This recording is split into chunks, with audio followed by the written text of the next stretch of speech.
I want to give them the tools.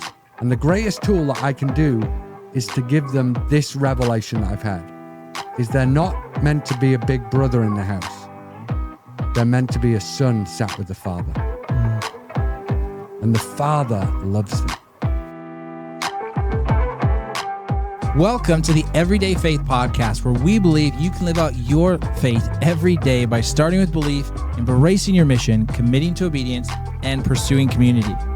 I'm excited. I have two great men with me today. We have Jeff Zaugg, the founder of Dad Awesome, a movement that's reached thousands of fathers through his book, his podcast, and his Dad Awesome groups he's built around the country. I did one. They're absolutely amazing.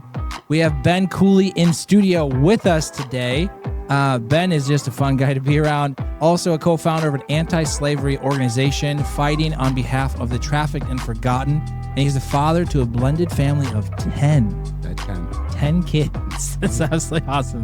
Father's Day is around the corner. We wanted to connect with some of the best dads. So today we're going to be talking about where every father starts with belief. Gentlemen, welcome. Oh, thank you. I appreciate it. Thank you. And I really do think Ben should answer 2.5 times as much as I do, because I've got 4 kids and he's got 10. Yeah, so he needs to answer significantly more of these questions. Oh, there you go on, man. Well, let's just get to know you guys. Jeff, why don't you start? Tell us a bit about you.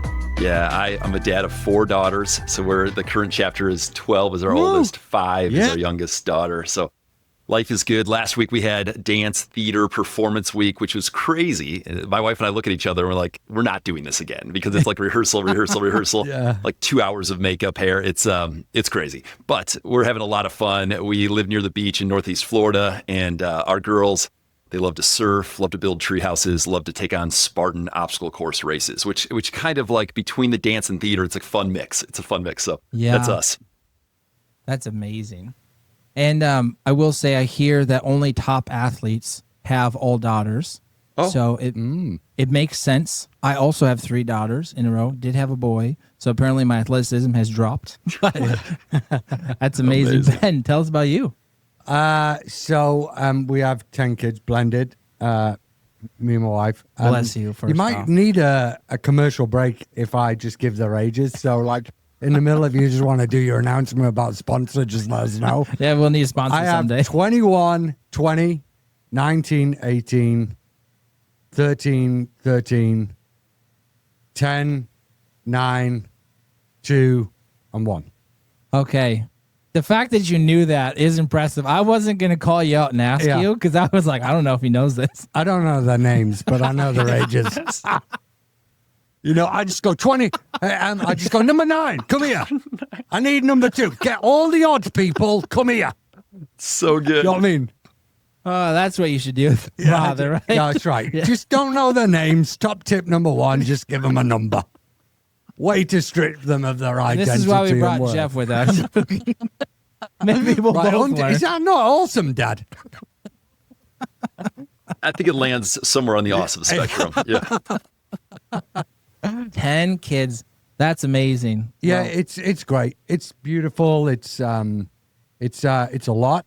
We drive bigger cars than most. I just want you to know that. But it's what car do you drive? Well, we drive a Nissan Envy for everyone. Yeah. And we fill that. Oh, I believe it. You know, a 12-seat passenger van is for a youth group. I just want you to know, whenever we show up at a church, revival in the kids. I just want you to know. The other day I showed up, no joke, I turned up to a church, our church, and they went, the count doubled. They said, we're full. I'm like, oh my gosh, now I have to take up 6 rows up in church. Now, Ben, I have to hop in here, because right through this wall, like I'm right next to the garage, we purchased 3 months ago a 15-passenger van. And so when your family wants to fly down and visit, I can come pick you guys all up. You don't have to rent a vehicle. I can just pick you guys all up. And actually, I think that the Lord just spoke to me and he said, mate, you need to fill that. You know what I mean? What are you stopping it for? Come on, keep on going. Go again. The answer is we still don't know why we bought it. It is a God-led purchase, but I don't know if it will be through biological children. I don't know about that. Oh, okay. Well, we're excited to talk about fatherhood. Yeah. And I mean, what an honor that we get to do. So thank you again for being on here. Well, my first question, as we're thinking about pursuing community, Tell us about a moment in the last month where being a dad caught you off guard. Kind of a fun question. Good or bad? Who wants to start? Jeff? Sure, I'll dive in with one, and this is on the not so awesome side, the dad awful side. But I try to ask my girls a question on our dad-daughter dates, usually monthly. Right now is the cadence, and one of the questions is, "Hey, how am I doing as dad?" I try to open a feedback loop up, and so this one, I guess maybe it shouldn't have caught me off guard, but what they shared did, because it broke my heart. And what they shared was, Dad, something that I ask them, what would make me. They kind of circle on a clipboard. And they're like, Dad awfuls on this side, Dad awesomes on this side. We have fun with it, but they circle like, how am I doing? And then I ask them for the check marks on the right side of where they circled. I'm like, how could I be a little more awesome this next month? It's funny, it's not trying to be super serious, but they said, two of my girls in the same week, they both said, when you argue with Mom, it makes us sad. And that broke my heart, caught me off guard.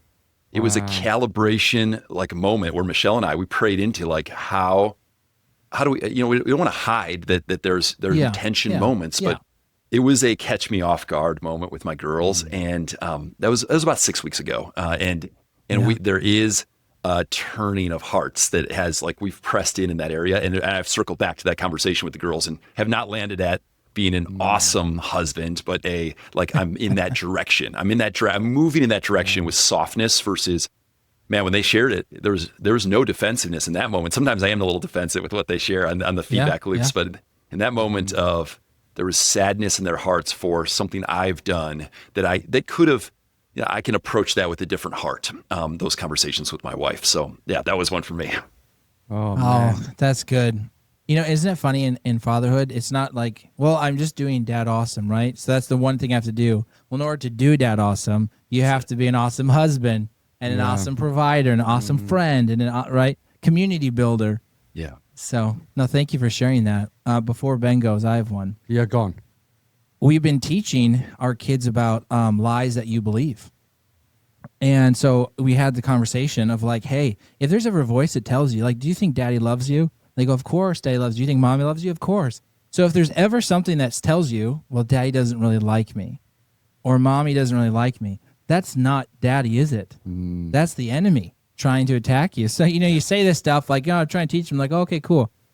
So then last week, she goes, well, daddy, when you were frustrated with me, my, the enemy told me that daddy didn't like me, but I said, that's not true. Daddy loves me. And I'm like, oh my goodness, it's happening. Yeah. I mean, my 6-year-old child is saying this stuff, and you're like, you forget that, the attacks that young kids have. Yeah. So that caught me off guard. I think that's so good that you're giving them a strategy for their thought process from that age. Well done, bro. Because the Bible says as a man thinks in his heart. It could also be, we could translate that as a child thinks in her heart. Yeah. So he is. Or so she is, right? And being able to help them harness self-talk at that age is one of the most powerful parenting and fatherhood, boss moves that you can do. Well done, bro. You're doing freaking awesome. Well, thank you. We just learned from not doing it too. Yeah. Well, it's important. I think one of the things, just I'll get deep in a bit, but one of the things that surprised me was one of our kids decided to, instead of going to the toilet, they decided that it would be a really good idea to poo in a Batmobile. And how big is his Batmobile? Is this a toilet size? Yeah, but he in the living room, bent down, pulled down his pants, and he pooed in a Batmobile, and then he gave it to his sister. And I'm like, what are you doing, right? And for me, one of the things I've had to embrace is just recently, and I've had to just sit in it, is that there is going to be chaos in our family. And, I know this sounds silly, but I kind of wanted to, in my life, and I'll explain a little bit about this, why it was such a struggle for me as a dad to be in an environment where I couldn't control, because I can't control it. I mean, kids are freaking pooing in a Batmobile, right? It's not like they're doing oh, yeah, my kid, didn't do his homework. My poo, he's pooing in the living room in front of other kids. Like it's breaking so many boundaries. But like what I've realized is there's something about beauty from ashes. Yeah. There's something about chaos that you can still not react to the chaos, but lead through the chaos. Yeah. And so, yeah, it took me off guard. I'm not going to lie. And by the way, I decided. I'm glad that took you off guard. We gave that Batmobile to Goodwill. You donated. I did. I mean, God bless that family. I just couldn't clean it. I just couldn't do it. I couldn't get the heart to do it. Well, I hope you cleaned it before you gave it. Hey, look, the Brutal. Lord does not judge me right now. Okay. I have one more, Dan. I have one more recent story that just inspired. Please. Ben, you inspired me. So yesterday, my oldest daughter would not tell me something had gone wrong. She would not. She was really just tell, like, I don't want to tell Dad. I don't want to tell Dad. And Michelle's like, you got to tell him.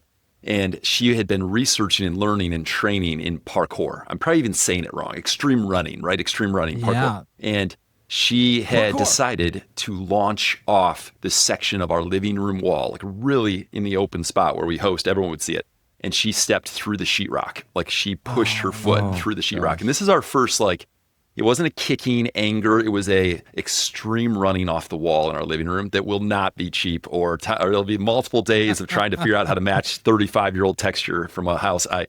It's a big deal. It's a big deal. And my heart, it caught me off guard, but there was enough warning. Her delay in wanting to tell me actually softened my response. So actually, I was glad that there was like hesitancy to tell Dad, because if she would have just told me off the fly, I think it would have been a quick to escalate versus I had some prep warning signs to slow down. Yeah. Man, that would be tough. Yeah, I need to get better at creating delays so I can assess the situation. Yeah, pause, right? You taught me well. Because sometimes everything looks like it does, and then you find out it's not. Yeah. Like, oh, whoops.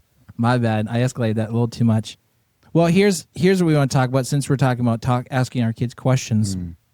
And specifically, why did you poo in the Batmobile? Mm-hmm. What's a question you ask your kids regularly that actually gets them past fine or good? Mm-hmm. Jeff, start us out. Oh, I get to go get first again. Yes, so here we go.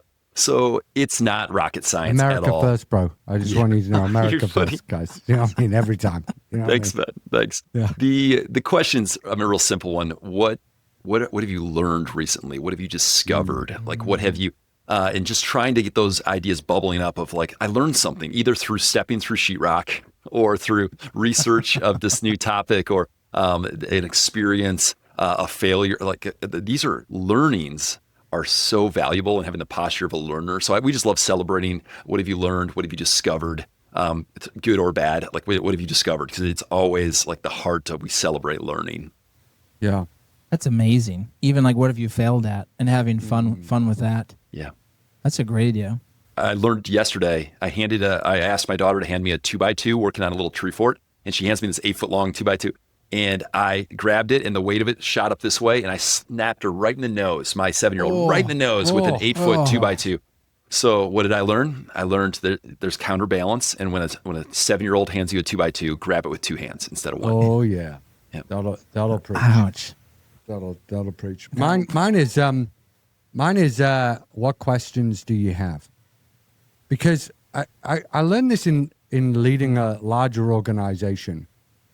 I started to listen out to what questions people were asking me, because what I quickly realized was questions reveal where they're at. Mm-hmm. And, John Maxwell says the best leaders ask the best questions, right?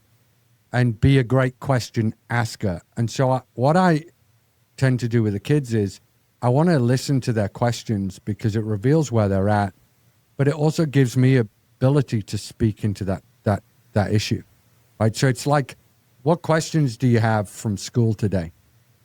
Because it reveals like, hey, it wasn't just how's school, but like, hey, I want to speak into what you're learning. I want to speak into what the hook that's in your mind right now.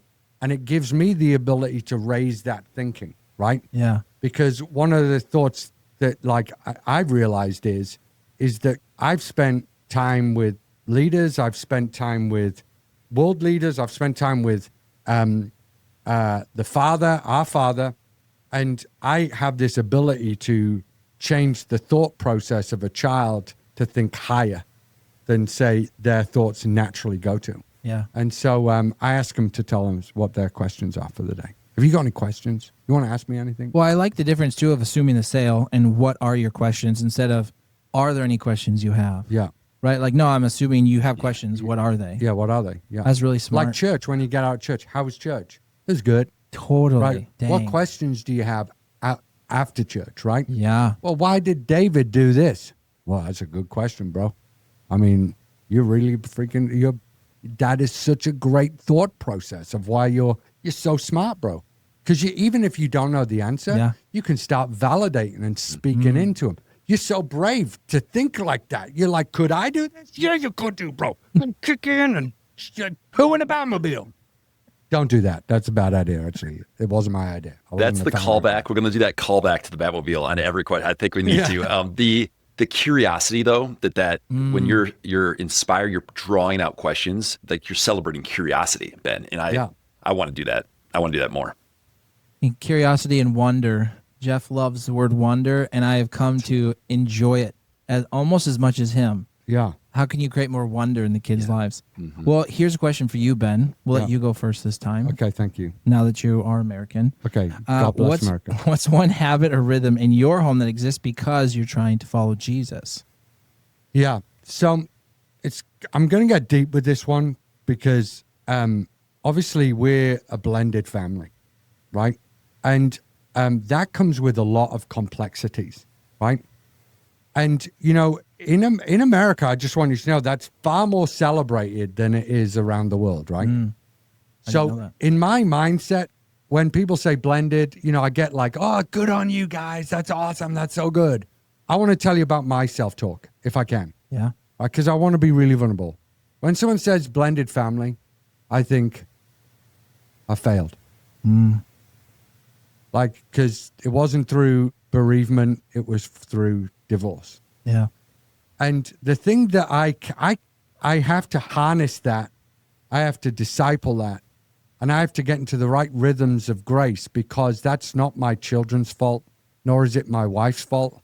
And it's not their burden to carry. It's not their fight to carry. They didn't choose it, right? And so when you invited me onto this podcast, I felt the words of William Wilberforce.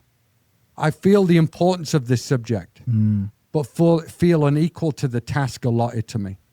But I won't say no. And one of the things that I've had to realize that I've had to put in this established thought process to all of the kids is that they have to have their own relationship with the Father. And the first fathering responsibility I have is not to them. It's to my inner child. Because what I quickly realized, I was abused at the age of 11 years old sexually. I realized that there were 3 practices that I then lent onto to actually create a safety mechanism for me. One was success. I needed to be seen to be successful at 11 years old. Number 2, I need to be the funniest person in the room. Because you know what that did? That gave me distraction. And then the third that I used was that I needed to be successful, funny, and I needed to be in control. Now, externally, they look at me and they go, oh, man, that's awesome. Like, he's successful. Oh, so good. He's funny. It's so good to be around this guy. Yeah. And the third, from 11 years old, oh, he's a leader. But it was all coming from a place where this 11-year-old child was broken. Right. So what's the forced rhythm that I do, right? Is with the kids, I get them to sit with the funk of what they're walking through. Not to learn mechanisms to distract from it, not to avoid their pain, but the greatest gift I can do in a rhythm in our household is to allow them to feel it. And then speak wisdom into it. Because, you know, if you just say, hey, it's fine, or gaslight, this is the new terminology, right? What happens is they learn their own mechanisms. Yeah. And then they become adults that then lean into that, 10x those mechanisms, they have a failure moment like I did. Yeah. I don't want that for them. I want to give them the tools. And the greatest tool that I can do is to give them this revelation that I've had, is they're not meant to be a big brother in the house. They're meant to be a son sat with the father. Mm. And the father loves them. Oh, man. Ben, That's how beautiful. to draw out? So I have a little feelings wheel that helps me draw out my own. Like, what am I actually feeling right now? I struggle. I struggle with what you're talking about, because my dad did not do what you're describing of like, it's been a rough week or rough month or rough year at school. And he was never that source of safe comfort. Let's actually press in together. Yeah. So I'm learning this for myself because I didn't have it modeled for me. But what are just using, say, my 12-year-old as an example, like you're sitting with your 12-year-old, they're having like something's deep going on. Like, how do you actually draw out and help them know it's okay and press into healthy healing or healthy drawing strength from the father in that moment? Yeah. Well, it's difficult. And I think this is the father, why I think we need to be healed. Like, I think if we look at the issue of fatherlessness in our country, across the world, right? We're all like, hey, the fathers are running away, from their responsibility. And I think one of the key reasons for that is because they feel shame. Mm-hmm. When men feel shame, they feel small. When men feel small, they then run, right? And so I think for me, I've had to address the shame factor in my life, right? But one of the greatest gifts that God gives us, and I'm working through this every day, right? Mm-hmm. This is not something that like I'm going, hey guys, here's my 10 easy steps is how you do this, right? Yeah. And if you do all these 10 easy steps and give me $1 million, you will go to heaven. I'm not saying that, right? I'm saying that this is painful every single day. You're talking to someone that lives and walks through failure, right? So for me, it's the art of being able to sit and acknowledge and be able to use words to them that, one, affirms them. The Bible says encourage one another daily. So we have to encourage them. No one does better under a spirit of discouragement than encouragement, right? I never wanted to follow Eeyore. It'll never change, right? Nor do they. No one ever really wants to follow the dictator. They get made to follow the dictator. Mm-hmm. I have to set an environment of a father. What does a real father do? He sits on the porch for them, and when they show one leaning, he runs towards them. Yes. He literally runs. Yes. Whilst the big brother's working in the house going, you should be doing this, you should be doing that. Because most of the fathers I've met are big brothers. They're like, work harder and I'll give you. Do this. You've got to provide, son. Right? No, bro, I'm going to lean towards you. When you show one notion, I'm running. I'm for you, right? And then for me, it's then, well, let's follow the example of the father. Yeah. Then we sit with him, we feed them. And we ask them questions and we sit in their funk. One of our kids is adopted. And he just recently met his family for the first time. We took him back to Uganda. And mate, he was like crying. He met brothers that he didn't even know he had. Mm. Can you imagine what that does to a 13-year-old kid? Ooh, I didn't even know I had brothers. And I just sat with him and said, that's real. I don't have the answer. But who does? Let's just sit in his presence right now. I don't know what to say to you. But it's going to be okay. It's amazing control. Because us guys want to fix everything, right? Fix everything. So it's amazing self-control you have in order to do that. So thank you for teaching us the sitting. And, I've heard a lot of great healing processes, and all of them, you have to sit in it. And you have to accept it before you can move on. Mm-hmm. So thank you, man. And kids need that at every age. And it feels like as you get older, you may even need it more, too. Because I know my dad was actually great at this. Mm-hmm. Not knowing he was good at it, he was great at it. And I always was like, well, tell me to do better, And he's like, I love you as you are. And I'm like, what? On. What is this? I want to be performance-based, Yeah. It's easier for me. Well, it's easier because you get metrics. Yeah. But when you sit in the uncomfortableness with the Father and you're just waiting. Yeah. Oh, gosh. That's so good. Give me a P&L anytime. Yeah.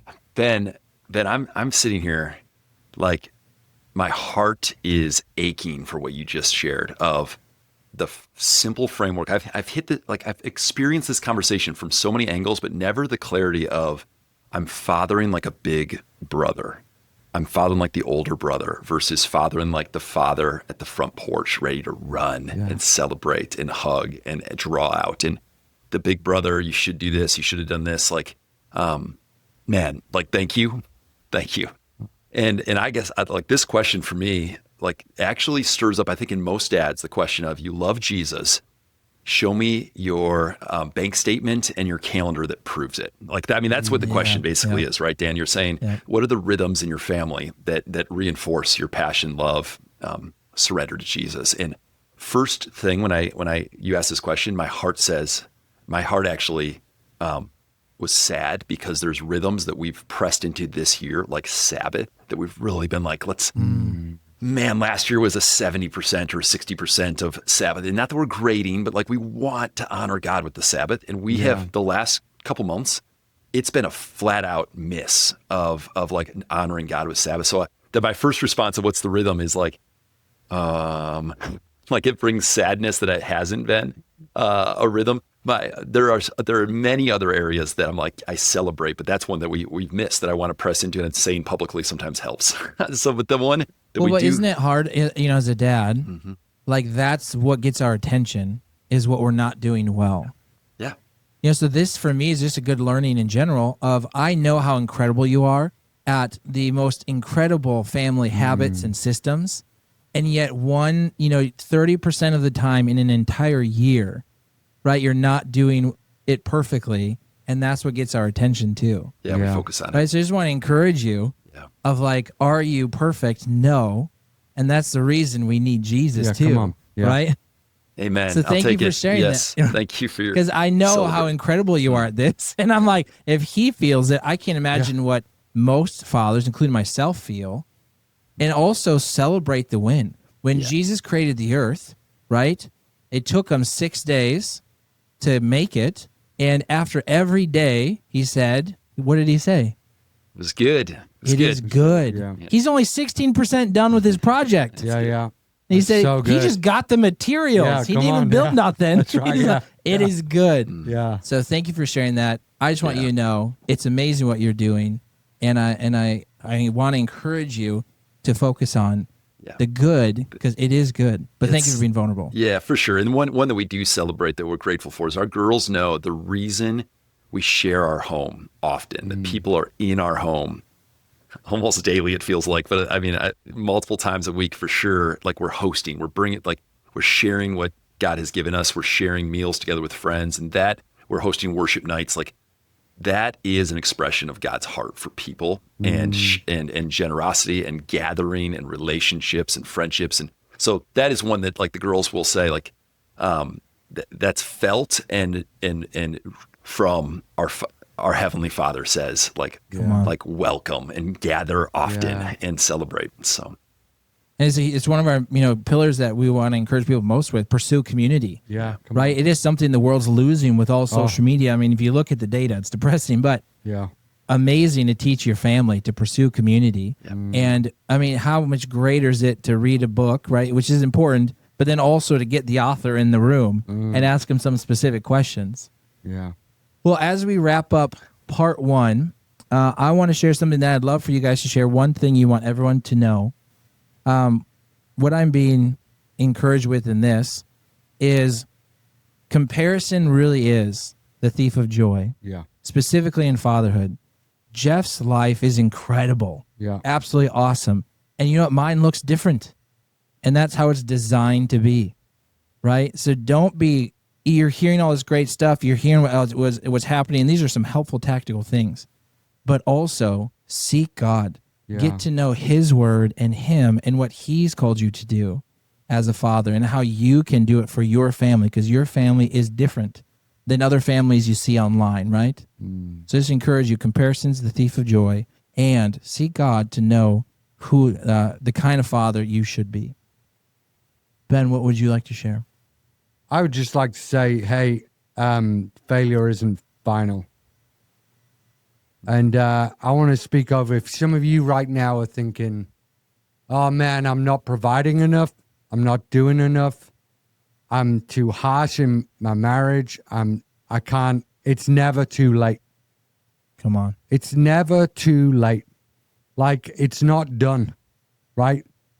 Jesus didn't speak over your life, it is finished.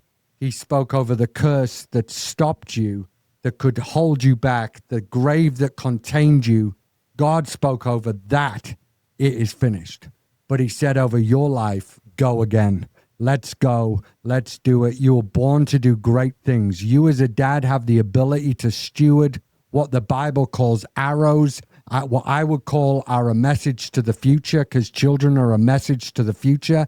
You can grow, you can nurture them, you can scale walls with them, you can teach them to defy armies, you can build freedom into their life, into their mindset, you can shape them to be world changers, but it just needs a yes from you. And I want to hear that yes every morning. When you get up every day and you say, oh, it's so hard, but I want you to say, who is this Philistine anyway, that they are allowed to defy the armies of the living God? I'm naming it. I'm claiming it for these children in Jesus' mighty name. Yes. The accent makes it better, too. I mean, it does. Okay. If I had pad music under that, I mean, you guys will be falling over, dripping over. You'll be pooing in a Batmobile. Yes. I mean, my tiny add to that, Ben, is, and I'm just like ready to take that mountain with you, is the direction, the pursuit of our heart matters. And a new framework I've just been praying into is like my heart toward heaven. I want to walk with Jesus, receive his love, right? Heart toward heaven, and then heart toward home. And this is the turning of hearts, right? That Malachi 4:6 talks about. Like just real simply, the best thing we can do to move our heart toward heaven, receiving the Father's love, and our heart toward our homes, prioritizing like our greatest role, marriage, fatherhood, is the gentle apology. It's actually getting softer. Can I just get softer and go to the Father and spend time with him and repent, right? Soft heart towards my little girls and repent. And it actually, like the heart, like it ripples into all areas. The soft heart towards my Heavenly Father, my soft heart towards my home. It's just a framework that's helping me, like, gladness even in imperfection, gladness in stumbling, gladness in this role of being a dad. And that's just a little thing I would want to impart. Oh, I love that. And that's how you can become dangerous in the kingdom, right? It's not from being strong and mighty and having this beautiful giant Goliath-sized sword. It's doing the little things that show a heart of humility too. Yeah. Well, thank you both. I'm super excited for part 2. Me too. Let's go. Let's go. Thank you for listening to this conversation from the Everyday Faith Podcast. Our goal is to inspire everyday faith conversations. Please join us by rating and reviewing wherever you're listening, and most importantly, by sharing with a friend. For more resources like this, visit our website, askaboutmyfaith.com. God bless you as you live out your faith in your everyday rhythms of life.